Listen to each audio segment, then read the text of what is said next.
Wow. Hi. So, what initially drew you to the show? I mean, was it the script? Was it the actors that you were going to be working with? Was it all of the above? All the above, absolutely. Yeah. It's really amazing how it came to me. It feels like it just fell into my lap. I went and had a meeting with Jonah and Lisa. I knew very little about the project. I knew it was a kind of a new HBO science fiction premise, and that J.J. Abrams was involved, and Jonathan Nolan and Lisa Joy, and so I thought, wow, this is incredible. I didn't know the cast or anything. And they gave me a very basic description of the park and what the possibilities were, and they told me a little bit about my character arc. But when I signed on, I was like, oh, I'm going to be on this really cool like HBO show about robots, which was great already. And then as the show progressed in about episode 3, 4, I realized really what show I was on and how important it was and relevant and powerful and what my character was going to symbolize and be. And then I was elated. And of course, when I found out about the rest of the cast, I just thought, oh, wow, this is going to be a game changer, something really special. And Jonah and Lisa, when I first met with them, said, we want this to be the greatest show of all time. And I was like, yeah, don't we all? That's like always the goal. And then I realized like they weren't kidding. and that was what everyone was striving for, so. It's based on a film by Michael Crichton, but it's very different. Did you go back and watch the original film, or was that necessary? I didn't want to watch it until after we were done with the first season, because I just kind of wanted a fresh take on it. And yes, ours is very different, but I am curious to see, if and when the show does get picked back up, if we start incorporating some of the things from the movie, because in the film there were other worlds and different parks you could go to. So I'm kind of curious to see what those would be and when we would go. Mm-hmm. But yes. So what are the particular challenges of playing Dolores? I mean, she is a robot, but she's kind of got this dawning consciousness about her. Yeah. How do you play that? I mean, you obviously don't want to be too robotic because the characters are supposed to be becoming more real, but I mean, how do you kind of ride that line? That was the initial challenge. But what was kind of so fun about working on the pilot and being a part of something from the very beginning is that you get to be a part of the process and finding what that looks like and finding how they would move and what the shifts would be. And Jonah and I worked on it a lot together during the pilot for those analysis scenes that we knew would be kind of a thread throughout the show and important. And, you know, we through trial and error just realized that the less we did, the more unsettling it was, and as subtle as we could make those shifts and the more human we could make them, then that was what was so kind of jarring about the whole thing. So yeah, we didn't want them like popping and locking or doing anything like that. But it was fun, and it was just, you know, I'm one of those actors that the kind of meatier and the more to do, the more excited I get. So this was just kind of a dream where you get to show all the different things you're capable of and the different colors, but in the span of like a minute or seconds. And so we called it Acting Olympics. It was fun. It was like, okay, now do this, now run through that, now go over that, except with emotions. And, but it was a really exciting process.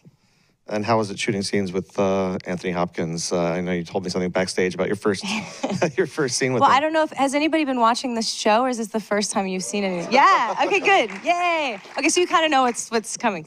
Well, the first scene I shot with Anthony was in episode 5, and it was in one of the analysis scenes, so I had to be completely naked head to toe. And he was about 5 inches away from my face. And it just was surreal. It was like, this is a dream that I had where I was naked doing a scene with Anthony Hopkins, and it was in the future, and I was a robot, and that was my job that day. But it was incredible watching him because he does it. I thought I was going to get clues as to what their relationship was by his performance, and he did it differently every time. So I was still just as lost, and it was like watching Da Vinci paint. It was just like, I've seen actors, I've worked with incredible, talented people, but he's connected to something on another level that I just can't even fathom. And I don't know. The only way I could describe it to my friend after I did the scene where I was like, when you go to like the redwood forest and you're like, wow, these trees are incredible and they're huge and that's a tree. And then you go see a tree that's like thousands of years old and it's like grown and it's got all these branches and the roots are so big. And I was like, that's Anthony Hopkins.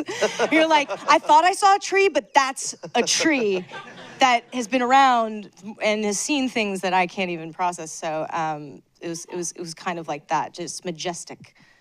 You mentioned the nudity on the show. Is it different than other scenes that you've done before because it's more kind of clinical? Yes, yeah, and it was made clear to me when I signed on that it wasn't, to be gratuitous or overtly sexual, that we were supposed to be like mannequins. It was supposed to be dehumanizing almost, and I love how everyone just looks very real and sterile, and the nudity, it's like you don't even see it because we're not supposed to be real, so you kind of detach in this weird way. But it does make for interesting shooting days, there's a lot of naked people on this show, and man, it's, you don't know where to look sometimes. Yeah. And how do you feel about the violence on the show, too? I mean, it's pretty intense stuff, even in the pilot, It with is. Ed Harris. It is, yeah. And there was a lot of concern early on when people had just seen the pilot that this was just going to be another show about, gratuitous violence and violence against women, and here we go again. And I encourage people to stick with it because there's a reason why we're using it. And unfortunately, a lot of the sides of humanity that we're showing, we didn't make up. I mean, they're real. And you come to that place where you've got a responsibility. You're like, okay, well, we don't want to perpetuate this, but we also don't want people to be desensitized, and we're actually going to show it for what it is. And I think the violence is very real on the show, and that any sort of violence against women, we don't actually show scenes of rape or anything. It's all the kind of pain and the crime and the perpetrators. And so I think what we're trying to do is very much a commentary on all those things, and to show the ugly side of it, and to take a step back and look at human beings as one would do if you were a host, if you were an objective point of view. And that's what we would look like, especially if we didn't have our leashes on and we were in a place like WESTWORLD. It's human error, and human beings are flawed, and which may ultimately be their demise. We don't know. So welcome to WESTWORLD. Yeah. It does feel particularly relevant right now. I mean, is that spooky to you to see some of this stuff? Yeah, and it felt that way when we were filming it too, and why I love the writing so much, because it's so poetic and there's all these amazing references to literature and fictional characters and mythology. But it's also relevant, and so even the symbolism of Dolores and breaking her loop, and why I loved playing her, and why I feel like she's such an important character, especially for women, because she's taking a look and going, I don't want to stay at home. I don't want to be the damsel in distress. I'm going to rewrite my own story and my programming and break free of my conditioning. And I think that, there's something to be said for that, for all of us kind of experience. And just, I don't know, I can get really meta with this because then I get questions that they're like, well, is this reality? And I'm like, well, technically, but it's just a reality we've all agreed on. It's actually a false reality. So in a way, we are living in a version of WESTWORLD. And then people's heads explode, and then I have to stop talking. But so. There are a lot of strong women on the show, on screen, and also Lisa, obviously, is one of the showrunners. And it occurred to me that some of your most acclaimed work has been working with female directors, Julie Taymor, Catherine Hardwicke. Yeah. Is that something that's important to you when you choose a project? I mean, is this something you think about? Absolutely. And those roles are few and far between, especially roles like Dolores. And in episode 5, it really became clear to me, episode 5, when there was a moment when the guest that I'm with kind of gets pinned against a wall, and he can't save me, and he yells, "Dolores, run!" And in the show, spoiler alert, I go to run, and then something clicks in, and I just annihilate all the people that are holding him captive, and I save him, and I grab his hand and yank him out of there. And when we filmed it, he went, "Dolores, run!" And I ran. I fucking ran, sorry. And I did. And then like I could, everyone on set was like, what just happened? And I like walked back into the doorway and I was like, I'm so used to running.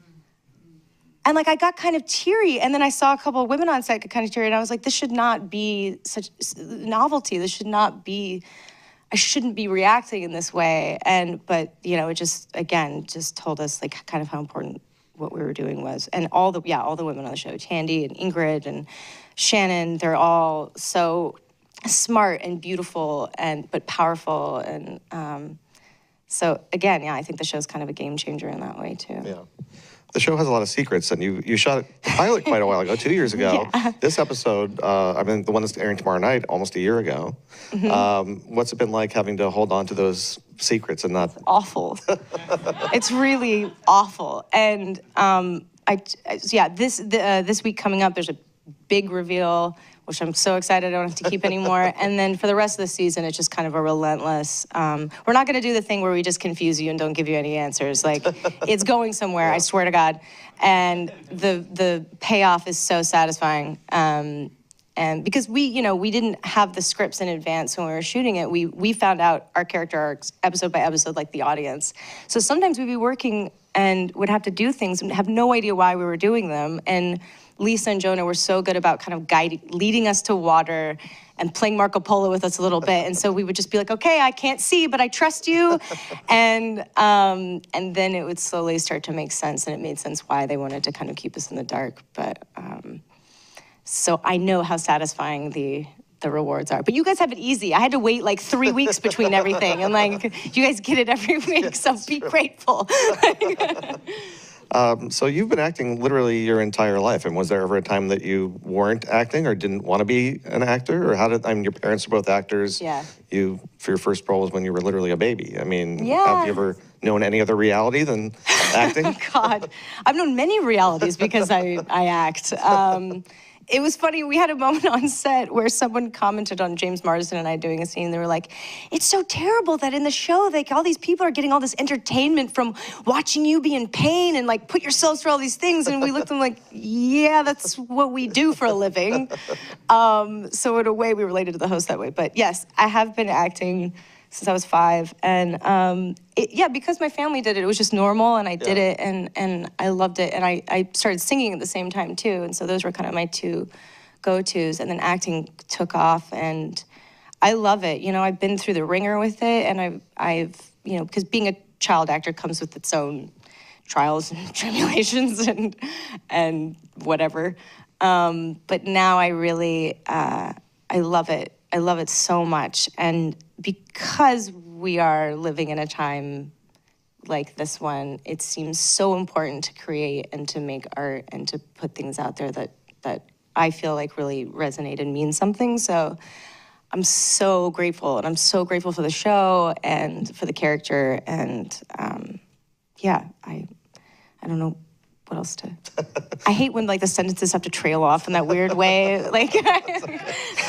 Well, how did you manage that transition? Because you did it beautifully from a child actor to an adult actor. I mean, there were certainly roles that seemed like they were transitional, like 13, where you really kind of grew up in front of our eyes. But I mean, how did you handle that? I mean, it must have been, did it help that your parents were in the profession and could kind of guide you in some ways? Yeah. And when 13 came out, I was 14 when I did that, and everything went from 0 to 100 very quickly. And yeah, it's a lot for like a teenager who's figuring out who they are to kind of be in the spotlight and being kind of uncomfortable in their own skin and shy. And I did not come out unscathed. And maybe I just hid my breakdowns more than most people, but all the other things that I got to experience, and the people and the places, and I feel like I've gotten more of an education from my job than I ever did in school, and felt like I found kind of my tribe. And I'm kind of like I was an ADD kid, like really hyper, a lot of energy. It was hard for me to focus, but when I work, it just all kind of comes together in such an amazing way. And I feel like I've had such cathartic, spiritual, kind of out-of-body experiences doing what I do since I was really young. And so I feel like it's opened me up in a way that I can't really trade and wouldn't want to. So I love it, yeah. So you have worked with some amazing people in your career. Who's had the most influence on you? Who's sort of become a role model to you that you've worked with over the years? So many people. I really loved working with Darren Aronofsky, and I feel like he's been such a great kind of mentor and had my back. Julie Taymor is like kind of like a second mom for me, and she's been such a guiding light. And Holly Hunter, who I just heard from yesterday, actually, because Leonard Cohen died, and she was like, I remember you listening to Hallelujah on the set of 13 all the time. And I was like, oh my God, I didn't even remember that. So, yeah, she's been there, and like Kate Winslet, I look up to so much. And there's been a lot of awesome people. Edward Norton is another one that I feel like I've kept in contact with, there's like, people that you meet along the way, especially when you're young, who are kind of like, I got you. Yeah. I got you. Yeah, just email me and like, I got you. So those have kind of been my go-tos. Is there one great piece of advice that you've gotten from another actor that you can share with the other actors here? Oh, man. Oh, I don't know. I don't know any like one great piece of advice. That's a hard question to answer. I don't know. I need more time. Okay. Do you remember what you got your SAG card for? You must have been quite young at the time. Yeah, I think I did a movie of the week when I was 5, and I got it for that. Yeah. Do you remember the movie, what you played? It was called Death in Small Doses. Uh-huh. It was based on a true story, and Richard Thomas played my father, and Sandra Locke directed it. So my first director was a female director, actually. Yeah. So you've worked on some sort of Western-themed projects before. Down in the Valley with Edward Norton is a great sort of modern Western and The Missing. Did you have to learn any special skills for this in terms of horseback riding? Gun training was a thing that I'm just so foreign to. So there was a lot of that. We're obviously super careful. But it was like it was weird because I was worried when I did the show. I was like, oh God, am I gonna like love the feeling of the gun? And like, am I gonna fall in love? And like, I still haven't, so that's good. But, no, I've been riding horses since I was a kid. I was born in North Carolina. So I started riding there, and then, after doing The Missing, I got really kind of into Western. I did bareback, and so I actually get to do a lot of the riding in it, so that's fun. Yeah. You've worked with a number of actor-directors, Woody Allen, Robert Redford, people like that. Do you find it different to be directed by a fellow actor? Does it bring a different perspective? Yeah, completely. They speak your language. They know what to say. Sometimes I think I've gotten good at deciphering what the director means. They'll kind of say they'll give you direction, and you go, you mean like this? You mean you want me to do that? And they're like, yes, that. So, it's kind of takes that element out of it a little bit. But yeah, like George Clooney was the same way. Yeah. He just like knew exactly what to say. Yeah.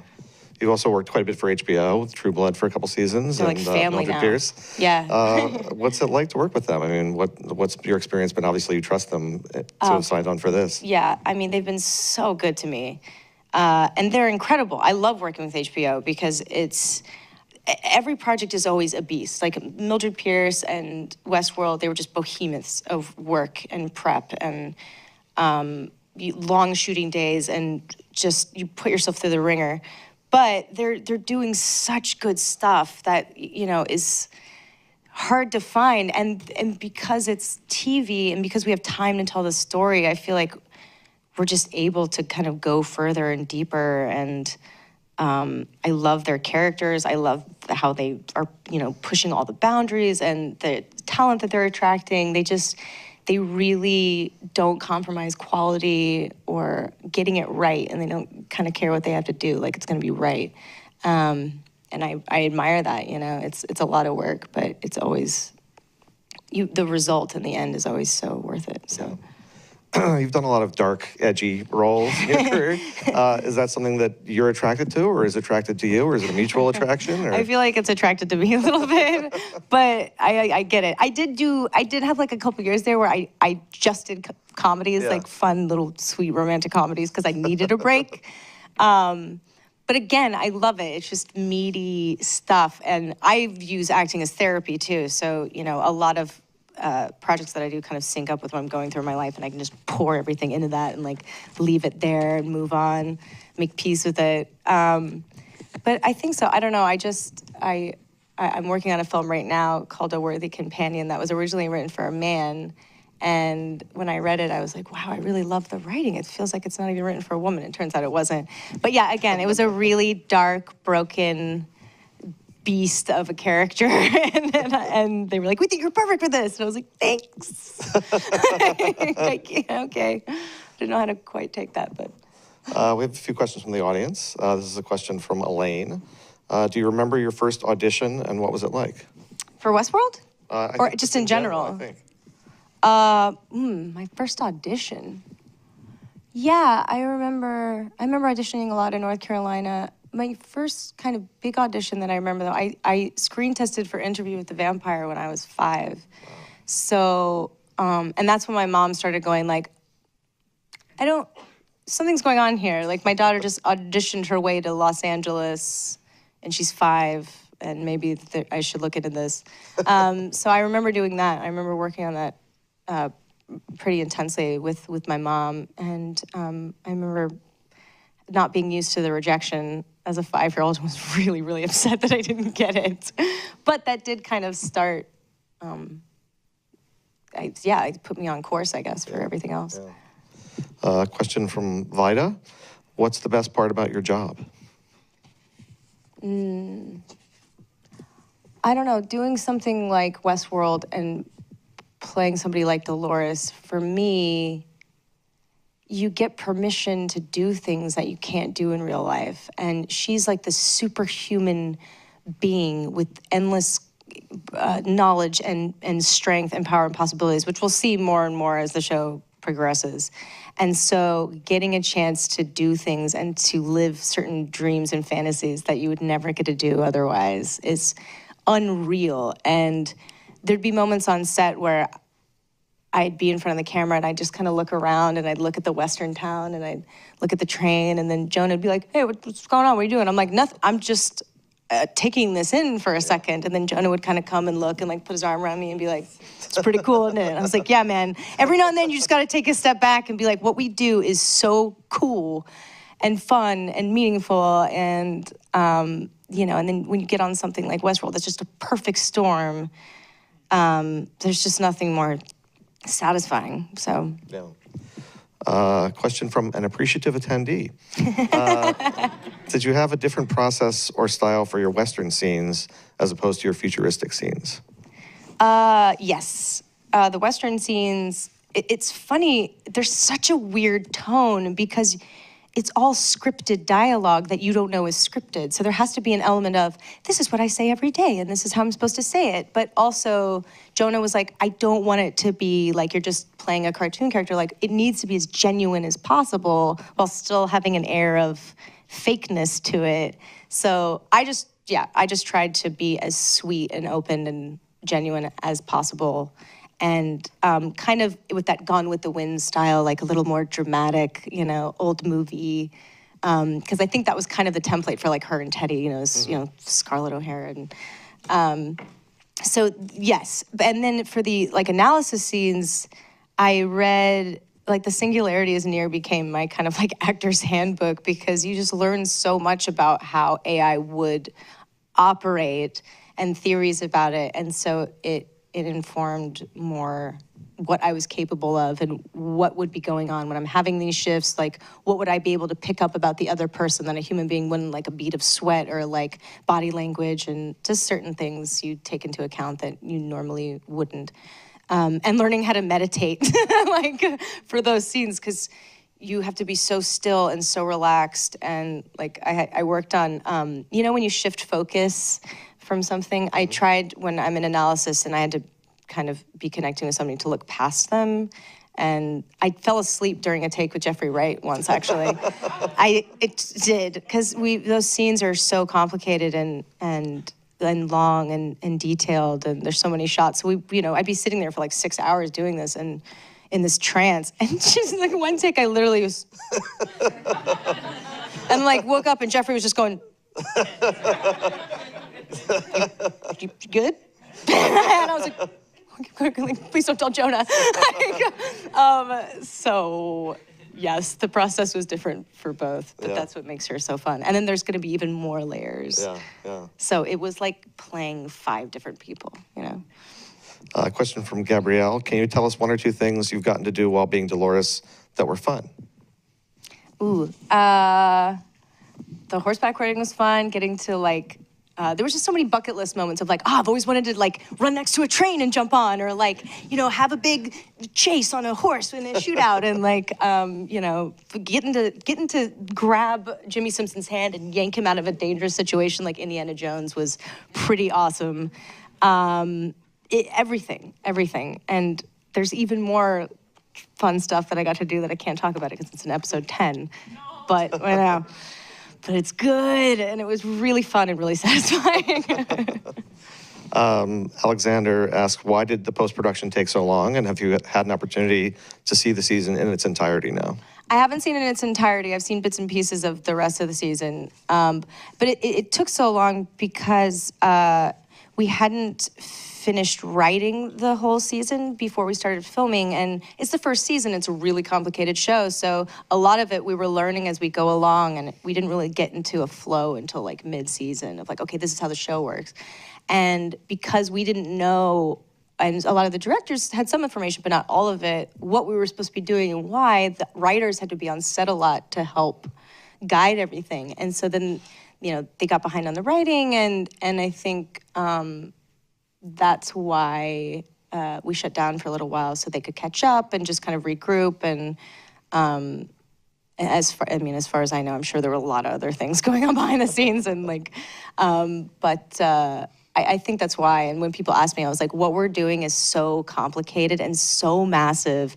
There's like 3 crews. There's like all these moving parts, and it's got to be perfect. And again, that's why I like HBO and everyone that works on it, because they're just like, no, we're not doing this unless it's right. So I think they just really wanted to take their time with everything, is my guess. Well, it's certainly been worth the wait. I've had an opportunity to see tomorrow night's episode 2, and I have to say, if anyone out here has not watched the season up to this point, go home, binge watch up until there, and watch tomorrow night, because it will blow your mind. Yeah, yeah, it's a big one. Yeah. It's a big one. Well, thank you very much for taking the time to talk Thank you. with us. Yeah, thank you. Evan Rachel Wood.